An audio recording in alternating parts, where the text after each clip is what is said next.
when I think about generational trauma, I'm thinking about how trauma is carried from from my family, from my lineage, and that trauma specifically being held within our DNA, in our bodies.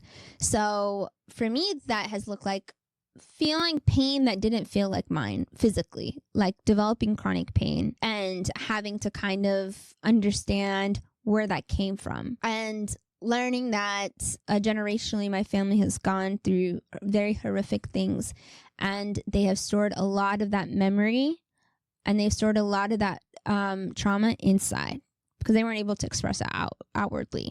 For a lot of us, it's hard to understand generational trauma without understanding historically what's happened. And so that can look like, learning that your family has lived in poverty for several generations and the impacts of that, feeling that anxiety of never knowing how you're going to get your food, what your housing is going to look like, etc. For me personally, I've done a lot of thinking and my own independent,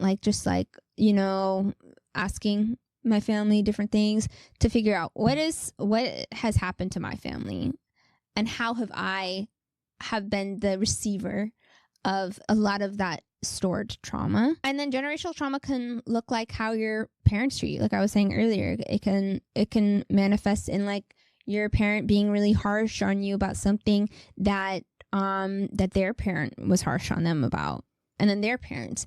I think within our community, a lot of that has to do with education and what you have. I think with a lot of Eritreans and Ethiopians, they experience a lot of pressure around having houses, being married, and having certain academic achievements. And again, we can choose to take those things personally, and we can also then let it tell us a larger story of what that person has gone through. I've had to do this. It's hard, but I've had to understand. This is how I've understood my relationship with my own fathers. This is actually telling me about what you've gone through. You're feeling this way because of your own relationship. And then that's also telling me about what that person's relationship, like what my grandparents' relationship with their own parents are like, So again, I think we can let it be an opportunity to have a different perspective on the life experiences of our family members. And that's not to say that's an excuse, and it's not to say that we shouldn't place boundaries, but it does allow for us to be able to have some empathy, And so, empathy and having understanding can coexist and should coexist. We're able to create the boundaries and we're able to understand those people, like our family members, better if we are able to be empathetic. And also, we want to break the cycle, like I said to you. Like, we don't want to continue to be in a vicious cycle. Like, I'm sure you don't want to grow, if you wanted to have kids, I'm sure you don't want them to do the things that were that felt hurtful to you again. But that's what we rely on, is that generational to build out of that. Like, the deeper it is, the higher you have to climb out of it. Exactly. When I think of generational trauma, I think of like a lot of little repeated actions that bury so deep over time, and we ourselves have to work out of that depending on how deep it is. And our parents have it, our parents have it, and I really emphasize on having to work out of it and having to climb out of it and claw your way out of it.